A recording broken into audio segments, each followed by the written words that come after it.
So yeah, man, let's talk about this Cat Williams, man. Let's talk about Money Mike. Money Mike. And a lot of the industry secrets that he was telling, and like we said, we don't know what's true, what ain't, but it's before that, there's a lot going around with the Diddy situation and the TD Jakes and all that. Yeah. And it makes me happy that I'm not in the industry. We talked about that because it's just so much behind closed doors that's happening, and they want you to do all this stuff against your morals, your beliefs. What would you do for a movie role? What would you do for this million? You know what I'm saying? Some people get down and dirty. Apparently.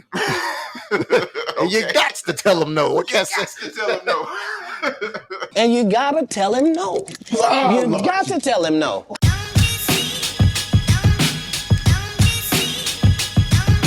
Keep it pushing, see through the dark like Stevie Wonder. What's up, guys? It's your boy, Jason. This is your boy, Chris. And this is the KIP Keep It Pushing podcast. You know what I'm saying? We're coming to you from a new platform. We're testing it out to see how things go. But I am excited about the episode today. But first of all, how was your week, man?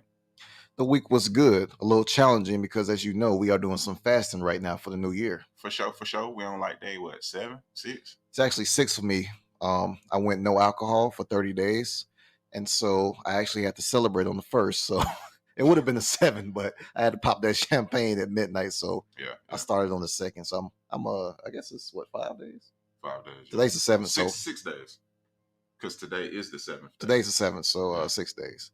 Yeah, man. I think fasting is a great way to always start off your year, to have a fresh mindset, to set some new, I'm not going to say goals, I'm going to say more like habits, because I've broken everything down into daily habits that I want to do. Right. And speaking of daily habits, I'm actually 3/4 of the way through a book called The Slight Edge. Awesome. And that's what it's about, is breaking down those daily things and the habits that you do each day. Yeah, also setting boundaries for yourself too. You know what I'm saying? I don't like not being in control. So I don't like coming home and feeling like I have to have a beer. I have to have some alcohol. That's a problem. Yeah. You know what I'm saying? Yeah. So being able to deal with the stress of daily life and work and family without having to go to one of these bad habits. That's why I'm at with it mentally. And that kind of backs up that book, because the thing is, most habits, whether they're big or small, all of them are small. But if you do it over time, it'll compound into something big. Oh, yeah. So let's say, for example, one of my goals that I've set is to do 100 push-ups in the morning. Okay. So you a bad man. Yeah, but it's, to me, 100 push-ups is not a lot. But if you look at it like this, that's 700 push-ups a week, and that's like 2,800 push-ups a month. Okay. So if you look at it like that, it compounds. But it can be the same thing if I didn't do anything. So that means I didn't work out any days. You know what I'm saying? And that compounds over time, and now I'm out of shape. That was 2,800 calories a day. Exactly. So it can go either way. That's facts, man. So, yeah, man, just trying to break stuff down into, like I said, 10, 15-minute habits. Yeah. And just doing that consistently over time. So I'm excited about 2024, bro. I'm very excited. I'm feeling more confident about this year than I have the last couple years. And maybe that's just because of experience now. We done tried so many things. We done stepped outside of our comfort zone. Yeah. I feel like I really know what I'm capable of now, and I want to go for it. Yeah. And I think I love your perspective, because you kind of like me. We've been together, keep it pushing for about 2 years now, building this company from the ground up. Yeah. And now it's more like, you was like, man, look, this year I want to focus. Yeah. I want to focus on some stuff. Yeah. We do a lot of stuff, but I want to focus on some stuff. I'm like, yeah, man, you read my mind, bro. Yeah. and one of the main focuses you can see is the podcast. We want to take something and just build it from the ground up and be consistent with it. You know what I'm saying? We can still do other things on the background, but as far as building the brand, we want y'all to really see one thing that's consistently happening all the time. So y'all bear with us. We in there. Yeah. And we want to build something, because we're all about giving back. We want to build a space, not just, because we have events and stuff like that, but we want to build a space where we can come on and promote and fellowship with other people, and just, give people a platform where they can speak to the world. So that's what we're building, man. We're building a worldwide media company, KIP. billion-dollar company. Billion-dollar company. Billion-dollar company. Yeah, that's what it's about, man. We want to add some value, get some advice, and of course, entertain. We like to laugh too, so For sure. stay tuned. And we're gonna put some music in there because that's what we do. You know what I'm saying? We be spitting. So don't try to battle now. Because we do that too. We do that too, so y'all know. But yeah, man. Catch me outside. Catch me outside. I'm excited though, man. Very excited, man. Let's get it. So yeah, man. I guess we'll go ahead and get into this first topic. So yeah, man. Let's talk about this Katt Williams, man. Let's talk about Money Mike. Money Mike. So if you have not seen the Katt Williams interview, or if you have not heard about it, you must be living under a rock. You must be, because it's everywhere. But I got a lot to say about it. But first of all, Katt Williams was on Shay Shay or Shannon Sharp's podcast last week, and he talked about being in the industry.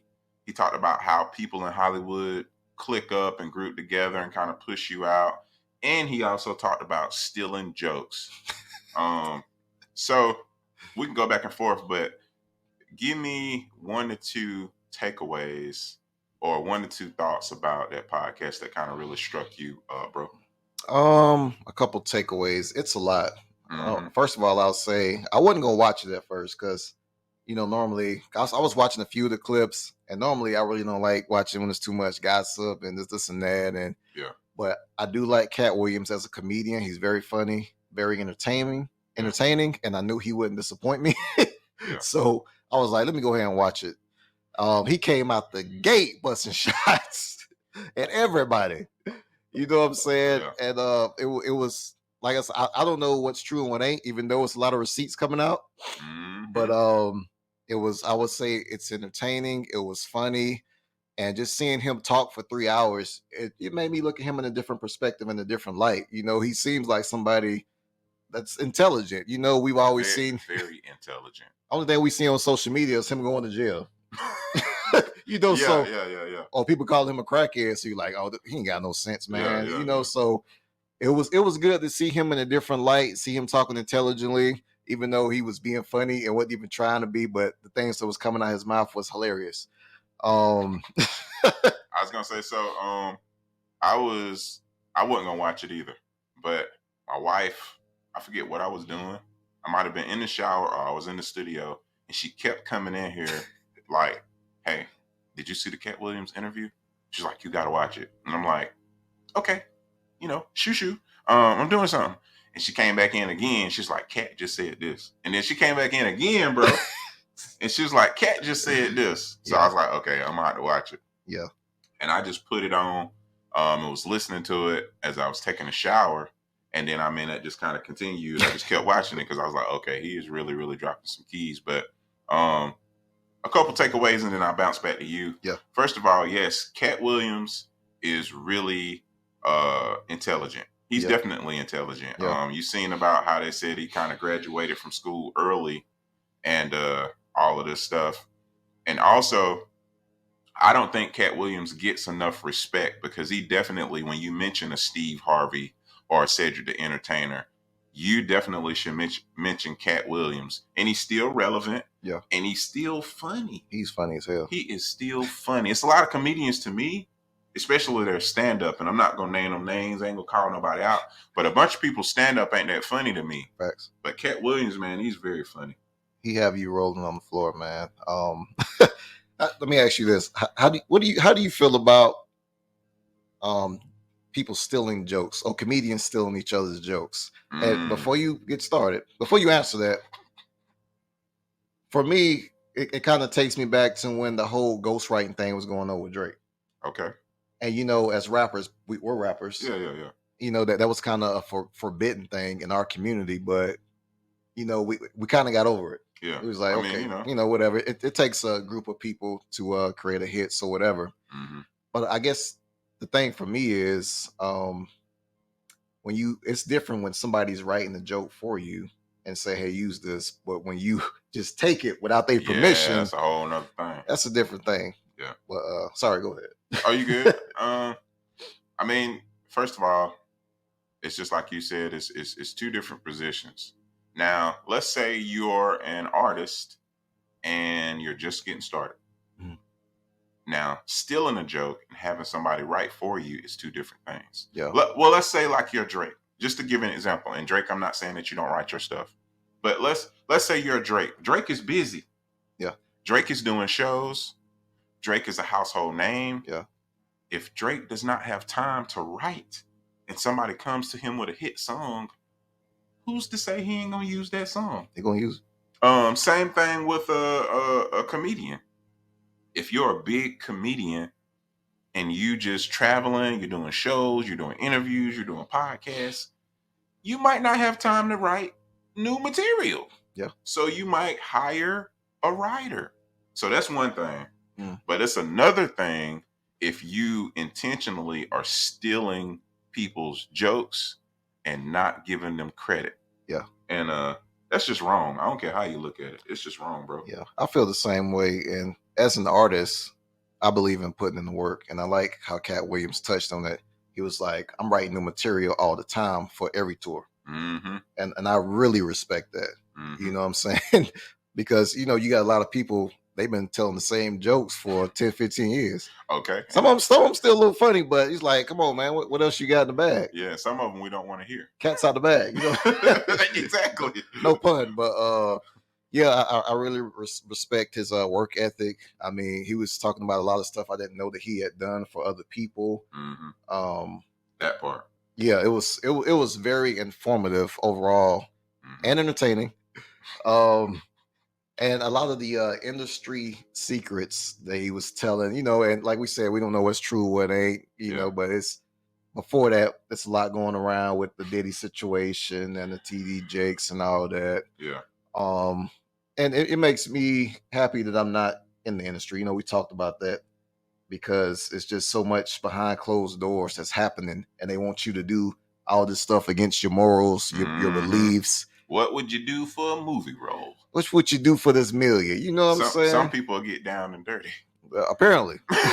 And you got to tell them no. What you got to tell them no. And what's crazy is, being in the corporate working world, I noticed that as well. Like before, when I was working on the floor, it's like even just a manager or running a machine in production. Yeah. You don't see a lot that goes on top. Yeah. But once you start getting in the office, you become an account manager, or you get in sales and stuff, and you like rubbing the elbows with the CEOs and CFOs. You see a lot of dirty stuff, and you be like, "Oh my God!" Yep. It's that whole. I didn't mean to cut you off. It's the whole analogy on being in the restaurant and being in the kitchen. You're in the restaurant, everything is set up, everything is beautiful, the lights is kind of low, they set in the mood so you can eat, and everything is beautiful. They're bringing out your meal and serving it to you. But if you go in the kitchen, it's crazy in the kitchen. It's crazy. They screaming out orders, food flying everywhere, confusion, dishes going, people cussing. Hey. You know what I'm saying? It's just crazy. And you don't know who's spitting on your food. You don't know who touched it. You don't know where their hands been. That part. And so I think, man, money really brings out the real you. And if you're already corrupt and you get all these millions and billions of dollars, it ain't no telling what you'll do. Or if somebody offer you that much money and you all about making money and you kind of corrupt on the inside and you desperate and ain't no telling what you'll do. So you really got to have your morals. You got to be humble. And it's not gonna get to it too much, but it's really a shame, seeing all the black comedians and stars that we grew up with, that we grew up watching, that we looked up to. It's a shame that we have to see them with all these accusations. Like, we don't know what's true or not, but I'm just saying, like, seeing them going through all these accusations and you touched this person, you done this, you raped this person. You're like, really? I looked up to this dude, So okay. And so that it's really a shame to see our black males that's in positions of power and famous that we look up to going through this type of stuff, and it's like we got to do better. Yeah, I think a lot of people start out with pure intentions, but over time, maybe money can corrupt a person, but my belief has always been money only multiplies or makes you more of what you already are. Yeah. You know what I'm saying? It's just like putting gasoline on a fire. that's already burning. Yeah. So it's not like, you know, you just totally corrupted. You're already this person, but when you get money, you become more of this person. So like you said, I hope that a lot of these accusations and stuff isn't true. But I will say this. Ever since that interview came out last week, right now, I think it's up to about 29 million views. That is a lot. That's a lot of views. That mean I done seen it, you done seen it, your mama done seen it, your cousin them done seen it, everybody done seen this interview. So that's the first thing. But yeah, man, I look up. I ain't gonna say I look up to these people, but just like you, I grew up with a bunch of these comedians. You know, watching Steve Harvey on TV, watching Cedric the Entertainer on TV, and what's coming out now is, you know, he said all of this stuff. Everybody's had their different rebuttals, but the receipts are starting to come out. Slow receipts. You know, they'll have, this is what Cat said, and here's what Cedric the Entertainer did. Damn. Or this is what Cat said, and this is what such and such did. He didn't even try to, you know, he didn't tell people to go find it, but we're in a time, 2024, where people are getting exposed. Yes. You know, we have phones, we have records, we have receipts. So you have all of the stuff saying, so that's happening on one side. And on the other side, you're having receipts come out for Cat. Different things that he's done for comedians and people that you didn't know about. And I mean, this dude he's just awesome, man, all the way around, bro. Right. And yeah. Like I said, sheesh. Overall, if you haven't seen the Cat Williams interview, please go watch it. Like I said, entertaining, funny, informative. Take what you want out of it. You know what I'm saying? I can't tell you what's true and what ain't, but there is some receipts coming out, as you just said. Yeah. And I think and I'm glad to see him get his flowers. I hate he has to get it in this way. Yeah. But I feel like the industry has really beat him up, talked bad about him over the years. Like I said, I thought he was a crackhead. You know what I'm saying? So I think the industry really talked about him very badly. And he just got to the point, like, you know what? Y'all gonna do me like that? I'm just gonna tell the truth. I'm gonna tell you what's really going on. You know, I didn't know he had done so much for so many people. I didn't know he had a $10 million deal with Netflix, whatever, you know. So he funds his own tours. And you got people coming out saying, hey man, he did this for me. So when a comedian would go and open up for him and the venue wouldn't pay him, Cat paid him out of his pocket. Man. You know, just different stuff like that, man. I mean, yeah, I think at the end of the day, I think moral of the story, just treat people right. Facts. Understand in this day and age, especially with social media, what's done in the dark will come to the light. Bro, you took the words right out of my mouth. That's exactly what I was going to say. Whatever you do in the dark will come to light, whether that's good or bad. And hopefully it's good. Or it's going to be in trouble. And you got to tell them no. You got to tell them no. And you got to tell him no. All right, so on to something else, man. I know you was talking about earlier TikTok. You know, everybody uses TikTok. We use TikTok. It's really known for the short videos. And I think TikTok is one of those platforms that you can, I guess you can still go viral on TikTok before, you know, you got to start paying for ads and stuff. But they're moving to longer form content. Right. Do you think they're trying to compete with YouTube or you know, what are your thoughts on the TikTok doing? What is it, 10, 13-minute long videos? I don't know exactly how long it is. That sounds about right, 10 to 13 minutes. Yeah. I definitely think they're trying to compete with YouTube. You know, who wouldn't, I guess. But YouTube is the one. And in my opinion, I think that I think if you're a business, you need to kind of stick to your guns sometime. Yeah. I mean, we seen what happened with Popeye's chicken. You know what I'm saying? Okay. Like, you know, and so if you're known for having creators come on and put up short clips, because you know people got short spans anyway. And this is people come when I go to TikTok, I go there to see short clips. If I want to watch something long, a long video, long podcast, I go to YouTube because for me, TikTok is kind of like a commercial for me. Facts. You might see a 30-second podcast and be like, you know what? I want to watch that whole joint, so I'm gonna go run it to YouTube. Yeah. You know, and which I guess an advantage is saying, well, you can watch the whole video on TikTok as well, which is cool. But you know, people then got stuck in their ways where this is what YouTube does. And now YouTube has shorts as well, but honestly, I don't really watch that many short reels on YouTube because I'm not there for that. So, did YouTube steal from TikTok first, Probably. and now TikTok is coming for YouTube? That's sound like that's what happened. Because they took shorts. Yep. YouTube didn't do shorts, and now they do shorts, and Yep. so TikTok like, okay, now we're gonna do long form videos. Yeah. I guess my thoughts on that is, yes, we do have short attention spans. Mhm. You know, I think the average watch on your video now is maybe 2 or 3 seconds before somebody scrolls. That's crazy. You know what I'm saying? Yeah. You can tell like, I don't like that. I don't like that. Okay, I'm interested in that. Yeah. So I do think I think it's a good thing, because let's just say, for an example, you're scrolling and you find a video that you're interested in, and maybe it's, let's say, 30 seconds to a minute long. And so this video is really good. It's giving you this information. And then maybe something pops up at the bottom that says, hey, if you want to watch more, or if you want to watch the full video, boop, just hit that button. That is much easier than leaving the platform and going over to YouTube. Yes. But they can do that, but I still don't think it's going to be able to compete with YouTube overnight, if you get what I'm saying. Not overnight. No. You know what I'm saying? I think it would be, you know, because we're always looking for easier ways to do stuff and easier ways to consume information. Yeah. But I don't think it's something that you can like automatically, okay, now TikTok is known for longer videos, so we're going to do longer videos. I think it would take time.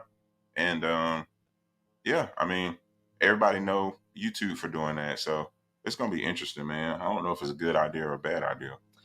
Yeah, I agree with you. I think it'll definitely be more efficient to say, hey, instead of going to YouTube, just watch your video here if you're interested in seeing more. I just think sometimes you go to certain platforms for certain things, right? Yeah. You know, like if I want to see my little brother's birthday pictures, I'm probably going to Facebook. For sure. Or, you know, if I want to see certain things, I might go to Instagram for that. Just me personally, I go to certain platforms for certain things because they offer me different things. Yeah. You know what I'm saying? I'm not going to go to Arby's to get a fish sandwich. Facts. You know what I mean? And if you do, don't watch this podcast anymore. This is not for you. Nah, just never. We playing Arby's. We'll take some of them sponsorships. Yeah, Arby's is all right, man. They all right, but I'm just saying though, like I don't want to go to Long John Silver's for a burger. Why you keep talking about restaurants? That's just my personal preference. But Long John Silver's, if you want to give us a brand deal or something, we're down here for it. Is Long John Silver still in business? Yes. Yes, they are. I ain't ate that in years, bro. But I think you just gotta, when you're a business and you're good at something. I mean, I understand you want to grow and try different things, but don't completely move away from what made you, though. I feel you on that. Like, this is what made you, putting up the short videos and having creators being able to put up 15, 20-second videos or whatever. And it seems like, and then for me anyway, like, you know, for us putting up music, we might put up a 20-second video clip. Like, dang, they rocking with that. So let's shoot the whole video, whatever, you know? So yeah. I don't know. That's just my opinion. You saying basically stay in your lane. Yes. And find a way to make that better instead of trying to jump into another lane. So in closing on this topic, do you think this will help or hurt TikTok trying to move into the longer form videos? I think it depends on how fast they plan on doing it. Because how many minutes is it now? I think the limit is maybe 3 minutes. Yep. But when is the last time you watched a 3-minute video on TikTok, like a whole 3-minute video? Probably Cat Williams. I mean, yeah. If it's good, you know, but it's like most of the time, like I said, I'm not trying to watch a full 10-minute video on TikTok just because I go here for a certain thing. Yeah. You know, I go to 2 Chainz for a certain type of music. Yeah. But then I go to Drake for something different, you know? Yeah. So yeah. I don't know. One more topic, not to cut you off, Yeah, go but ahead, bro. how do you feel about when you get on your For You page, you're Mhm. seeing all these creators and they're trying to sell you something? What do you call it? The affiliate marketing Are we talking about TikTok now still? on Or just TikTok? period? On TikTok, because I feel like 75% of everything on my For You is somebody doing affiliate marketing trying to sell me something. So you talking about the new TikTok shop? Yeah. I mean, we are in, you know, they call it the creator economy. Mm-hmm. Because I see a lot of that stuff too, and I'm not tripping about it. Especially if it's something that I will actually use. Mm-hmm. You know, I know that they're targeting me, Yeah. and I know that they're marketing their product to me. Mm-hmm.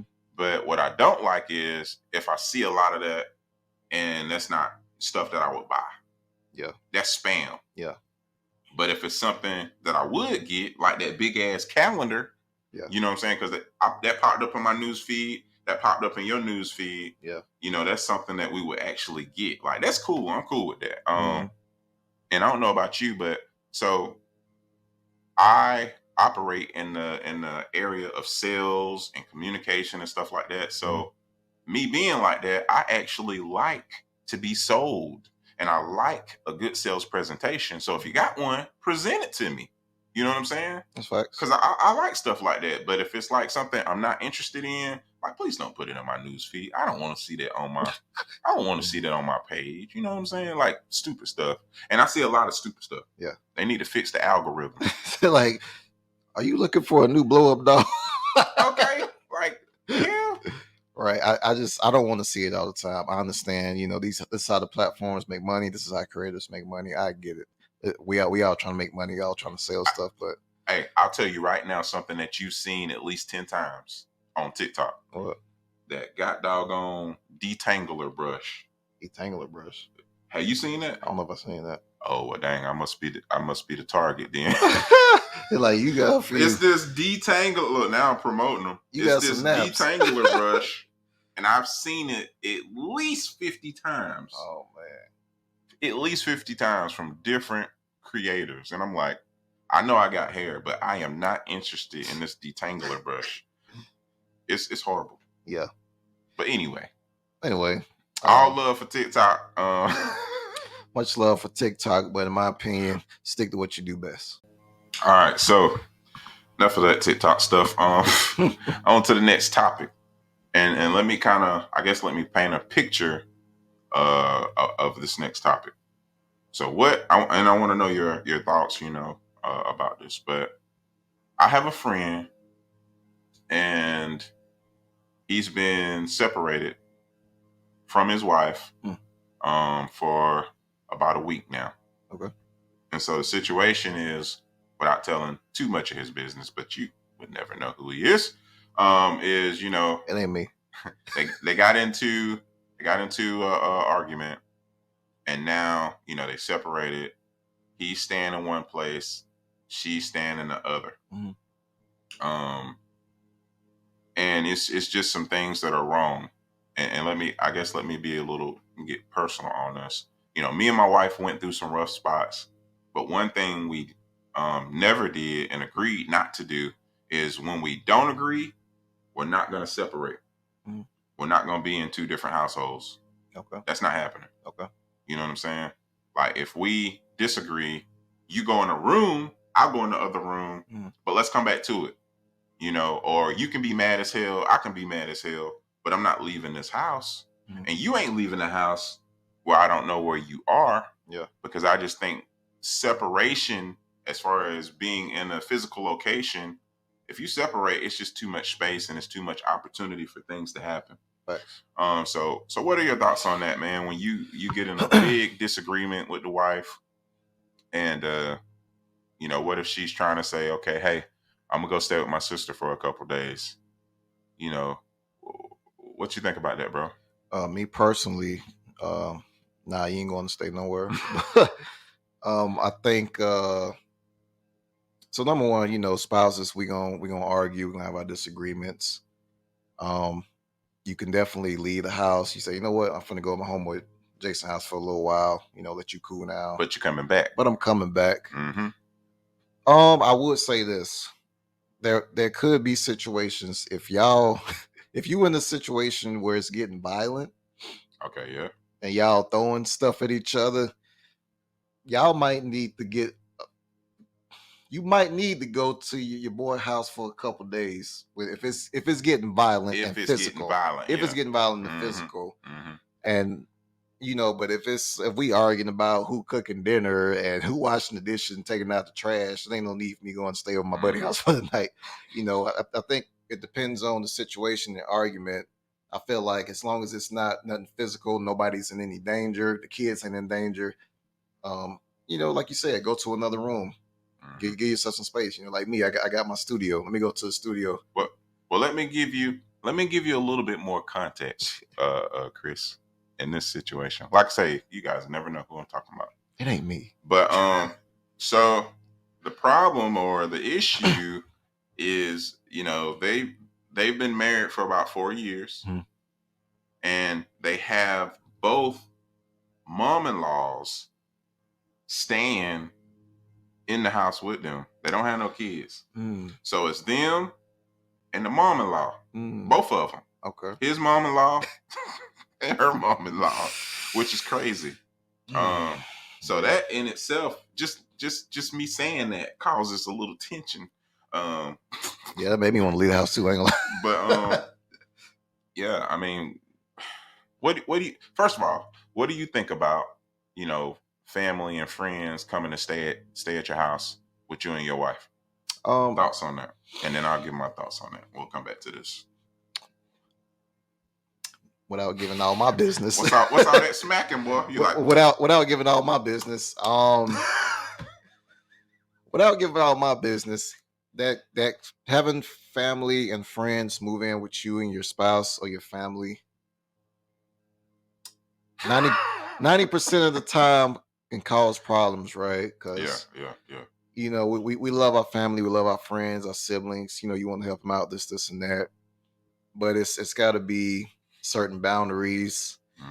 You know what I'm saying? Like, damn, somebody that went in and ate my pizza. The smallest things. Like, man, they still in the shower, or dang, they not helping out. Help pay some of these bills. So, I don't think it's a good idea, just from personal experience.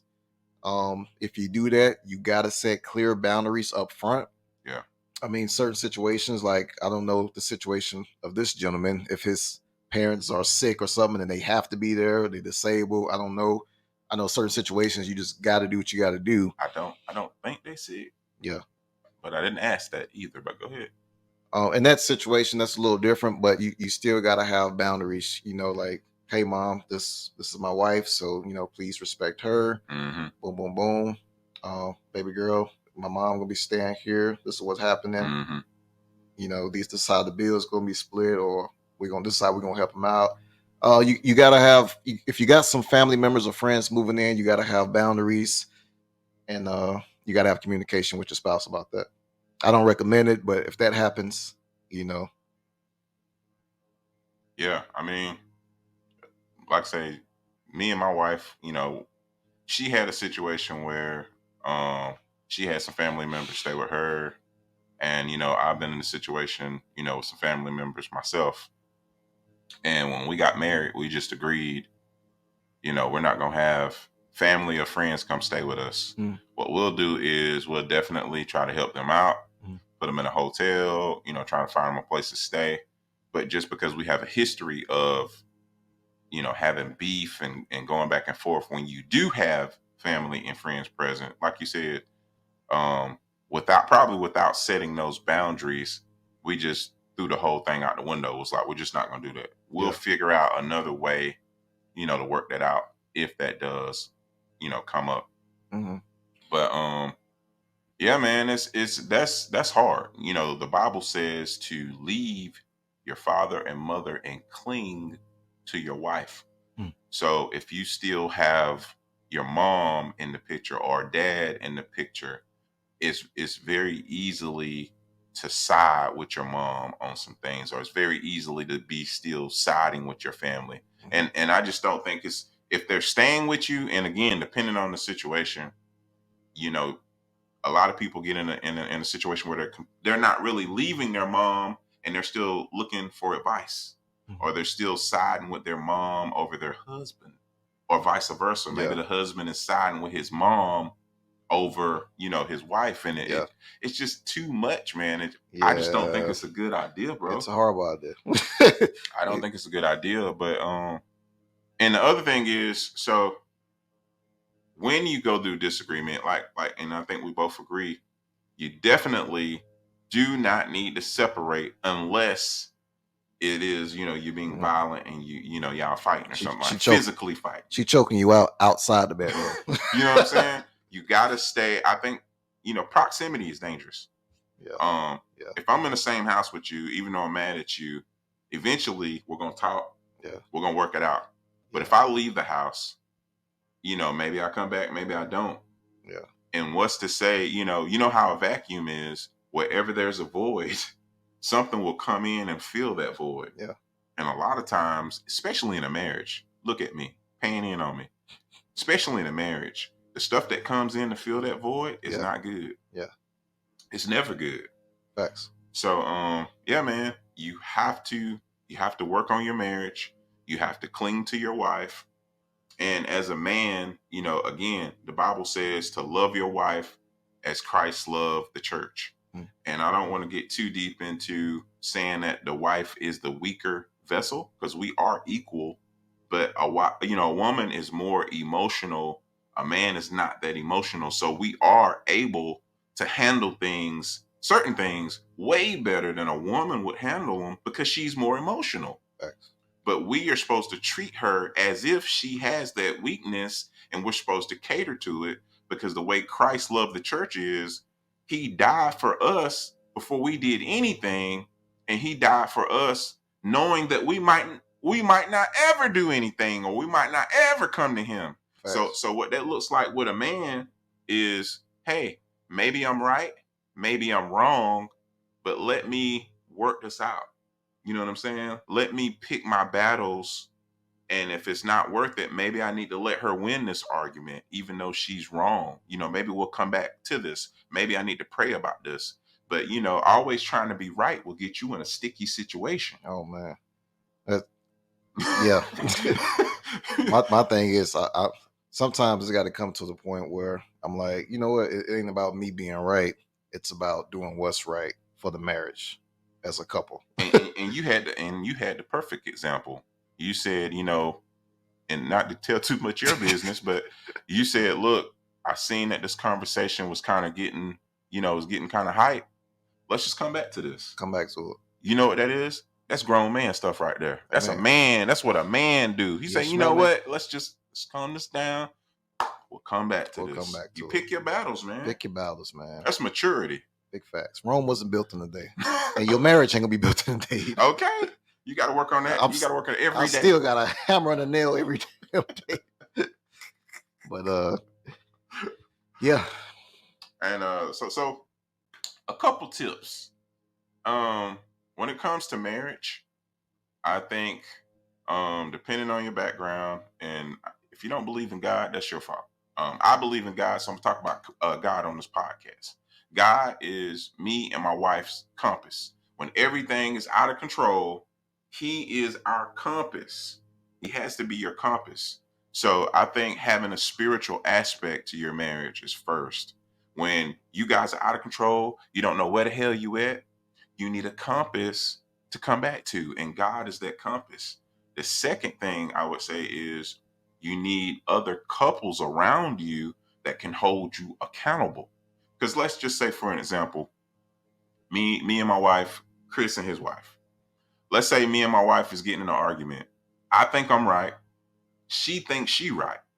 You need another set of eyes, or somebody that you trust, maybe that you can bring that conversation to and see, like, this is what's happening, guys. You know what I'm saying? You need a mediator. And if you don't have that, it's just you and her. And you going to think you right. She going to think she right. And what is that? Separation. Yep. You need other couples that have good marriages who will hold you accountable. He said good marriages. Good marriages. You don't. Good marriages. We don't want any bad marriages. That's bad advice because you know what they'll say. They'll be like, "Yeah, man, she wrong, man. Let's go to the club, bro. Let's go to the club. Man, forget that. Man, hell nah. Hell to the nah." Leave her at the house, man. Let's go. Yeah, definitely, man. I agree.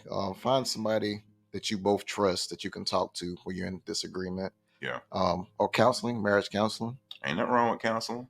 You know what I mean? But get it figured out and communicate instead of just both of us being mad, walking around looking crazy all day and sleeping at other people's houses. No, I'm paying the bills here. I'm sleeping here in this bed. I don't care how much my wife pouts. If she's mad at me, I'm not leaving. All right, man. And she ain't leaving either.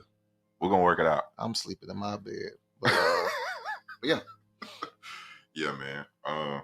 Maybe we'll circle back around to the topic of marriage and all that stuff. But if you're going through some issues, you're separated from your wife right now, and maybe you think, Jay, Chris, I'm going through that, man. Like I said, the first thing I would do is, find a compass. God is my compass. God is my wife's compass. So if we don't agree, we come back to that compass. Second thing you need to do is have some couples with good marriages to, bounce ideas off. Sometimes you need to vent. You need to have other couples with godly marriages around you. Kind of like, it's just like extra protection. So you need that.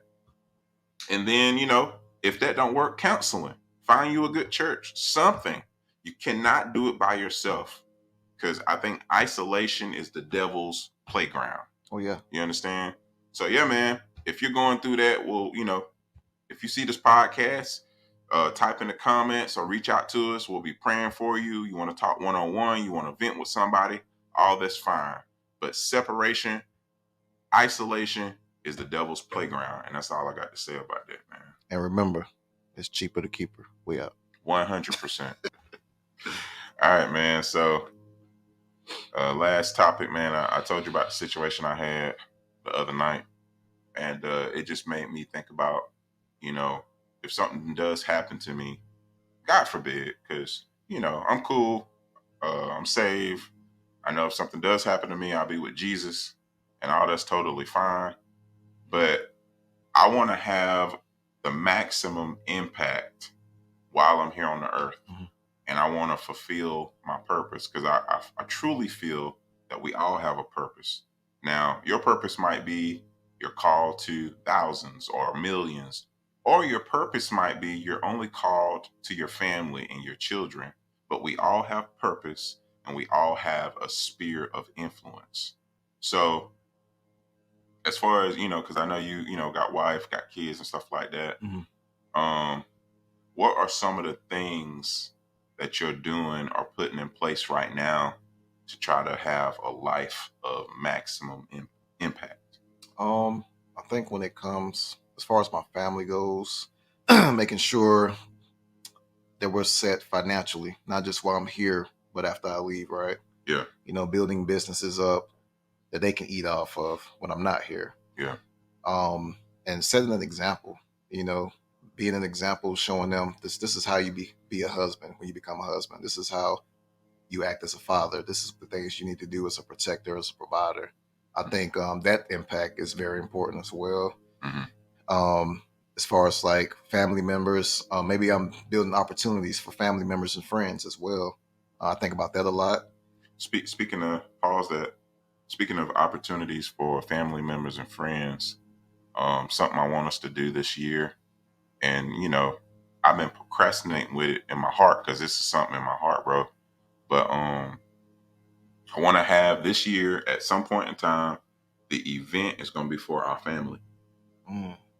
Let's invite our families in, whoever want to come, have some food or some type of catering. And let's get a couple people to come and maybe teach about, it can be credit, it can be real estate, it can be, stuff like that where we can build a family up, break bread, spend some time with them. Because I personally have right now in my family, I have cousins, but I don't know their children. Mm-hmm. And I'm ashamed to say that. But, I just, and I'm just trying to figure out how to bring it all together while having a maximum impact and influence on them. But go ahead and continue, bro. No, I like that though. I agree. I definitely have a lot of family members I don't know, and for various reasons of our Hmm. other family members fighting and beefing, and mamas and Exactly. daddies and cousins or whatever. But Yeah. you're so much stronger when you're together. You Hmm. know, I got family that has influence or that has that's set financially Hmm. on a certain caliber or whatever.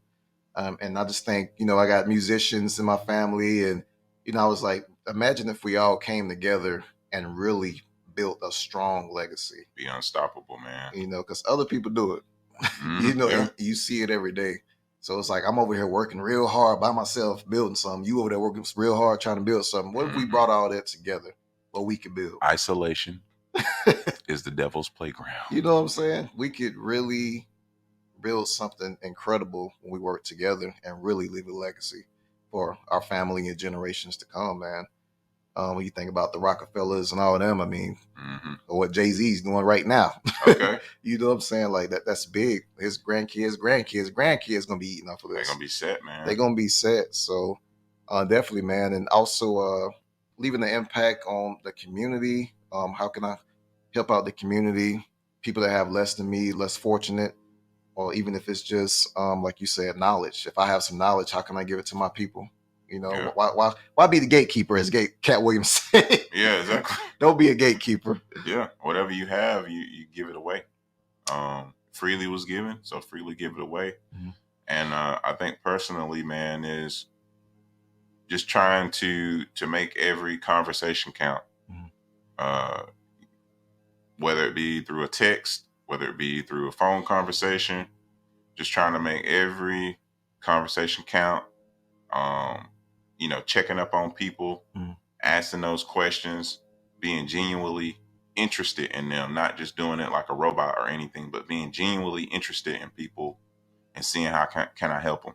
Even Right. if it's somebody I'm at the store at a cash register, Mhm. how can I have an impact on that person, in a 2-3 minute conversation, man. But yeah, I'm just gonna start being more present. And like we said, man, the year of the sniper, man, just being more present in my family, friends, and whether it's a random stranger, maybe I can say a few encouraging words to brighten up their day. Mhm. But yeah, definitely don't want to die, with my gifts, ideas, and without properly building those relationships that we're supposed to have while we're here on this earth, bro. Big facts, man. You know what I mean? I know something we talking about. Even though I got a lot I want to do this year, like you, I want to be present and in the moment. I don't want to be so focused on grinding that I'm just cutting everybody off. And you know what Yeah. I'm saying? I'm missing my anniversary, I'm missing my kids' birthdays. You know what Yeah. I'm saying? So definitely being present. And I think lastly thing just to say when it comes to leaving an impact on the world, just the simplest thing, how you Hmm. treat people. How you treat people. How do you treat people, bro? Mhm. Like, Yep. I mean, the smallest things, just calling people up to check on them. I mean, people in the stores, people in your community, how you doing? How can I help you? That I think that's probably the biggest impact you can leave on the world is how you treated people while you was here. Yeah, man. I think you're exactly right, bro. Um, because sometimes people don't listen to what you say; they watch what you do, Mhm. and people don't remember what you said; they remember how you made them feel. Mhm. And so, you just got to be aware of that, how you're making people feel, how you presenting yourself. And I always try to come from a point of humility. Even though we have a lot going on, I'm not too big and on my high horse where I can't have a conversation with people or do stuff for people and help people. You know what I'm saying? And as we go up the ladder to the $1 billion mark, I never want to be like that. Facts. Never want to be like that. So yeah, man. Um, like I said, this weekend, very very humbling situation. I might talk about on the podcast one day, but We, got me thinking about. we glad you still here, brother. Yeah, it got me thinking about life in a different perspective, Yeah. which I was already on that, but I'm really on it now. So yeah. Um, so coming to the end, any closing thoughts, brother, that you want to leave the people with, or um anything like that? Let me see. It's a new year, a new month. I know everybody got their resolutions and goals and stuff. And I'll say this: just remember, Rome wasn't built in a day. You know what I'm Mhm. saying? Like, you got your goals you want to do for 2024. You don't have to knock them all out in January. So Yeah. I would say be patient with yourself, give yourself time. And yeah, just take your time and just be consistent. You'll get to where you're trying to go. I would say don't be hard on yourself, Mhm. but don't cheat yourself either. Treat yourself. Yeah, sometimes, you know, because not being hard on yourself, you can have so much condemnation to where you don't get anything done. Mhm. But you can also have so much freedom to where you don't get anything done either. Facts. So you want to have a balance. And I'll leave you guys with this, like with my habits and things that I try to do daily. If I do have a set schedule of something I want to do for a full week or 2 weeks or 3 weeks or however long, if I do miss a day, I'm not going to be hard on myself like that, but I'm not going to miss 2 days in a row. Facts. I am not going to miss 2 days in a row. So yeah, just being consistent, man. 2024 is going to be our year. It is also going to be the year of exposure. So you might want to stay out the way and make sure what you're doing in the dark can be shown in the light. Can be properly when people see it, you want them to be proud. You don't want people to be like, damn, that's what he was doing. So yeah, man. KIP podcast. I'm excited with my brother Chris. For sure. Plenty more episodes to come. I hope you guys enjoyed this. I don't know where you're gonna see it, but subscribe it, like it, share it. What was your favorite thoughts, man? What was your favorite conversation that we had today? Hit it down in the comments, and we will see you guys on the next episode. For sure. And stay out of Diddy's parties. Yeah. Hey, hey, hey, hey, hey, hey, hey.